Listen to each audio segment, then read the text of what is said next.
যদি থাকে গরম ভাত আর ডিম ভর্তা তাহলে তো লাগে সেই অমৃত। তাহলে চলেন ডিম ভর্তার ফুল রেসিপিটা দেখে নিই।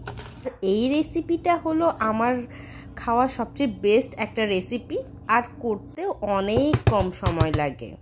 ডিমটাকে সেদ্ধ করে তারপর ছিলে নিতে হবে, আর ছেলার টেকনিকটাও তো দেখতে পাচ্ছেন কত ইজিলি ছিলে ফেলছি।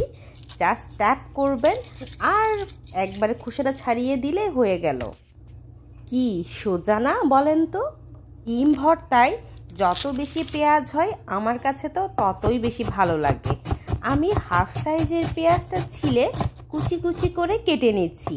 পেঁয়াজের পরিমাণটা কিন্তু সম্পূর্ণ আপনাদের উপর ডিপেন্ড করে যে আপনারা কতটা খেতে চান। এবার পালা বেচারা কাঁচামরিচের। কাঁচামরিচটাও একদম কুচি কুচি করে কেটে নিতে হবে।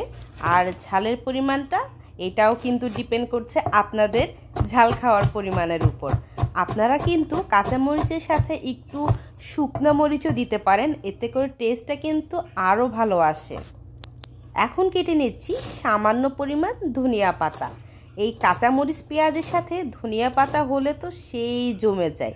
তবে শুকনো মরিচটা দিলে ধনে পাতাটা দেওয়াটা একটু স্কিপ রাখবেন, এতে করে কিন্তু টেস্টটা ভালো আসে। কারণ শুকনো মরিচের কিন্তু আলাদা একটা ফ্লেভার আছে, যেটা ধনিয়া পাতা দিলে ফ্লেভারটা নষ্ট হয়ে যায়। এখন দিয়ে দিচ্ছি লবণ।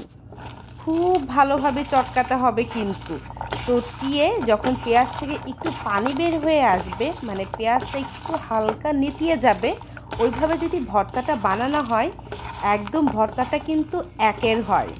তত বেশি চটকাতে পারবেন আপনার ভর্তার টেস্টটা ঠিক ততটাই মজা হবে। দিয়ে দিচ্ছি একদম খাঁটি সরিষার তেল। আর এই যে ডিম রাজগুলা চলে যাচ্ছে। ডিম দেওয়ার পর কিন্তু পেঁয়াজের মতো চটকানো যাবে না, একদম আলতো হাতে ভালোভাবে মাখাতে হবে যাতে পেঁয়াজ মরিচের রসটা ওটার মধ্যে ঢুকে আর ডিমটা একদম গলে না যায়। দেখ, রেসিপি বলতে বলতে তো আমার ডিম ভর্তাটা তো রেডি হয়ে গেল। আমি ভর্তার প্লেট থেকে একটা সার্ভিং ডিশে সার্ভ করে নিচ্ছি। যাদের খেতে মন চাচ্ছে এখনই, তারা কিন্তু এখনই বানাই নিতে পারেন। আর এটা আমার সবচেয়ে শর্টকাট একটা ভর্তার রেসিপি। তাহলে এখন আমি গরম ভাত দিয়ে ভর্তাটা খাই। আর আপনারা চ্যানেলটা যারা এখনো সাবস্ক্রাইব করেননি, ঠুস করে সাবস্ক্রাইব করেন। আল্লাহ হাফেজ। জাস্ট অসাধারণ। আমার ভিডিওটা কিন্তু শেয়ার করতে ভুলবেন না। Bye bye.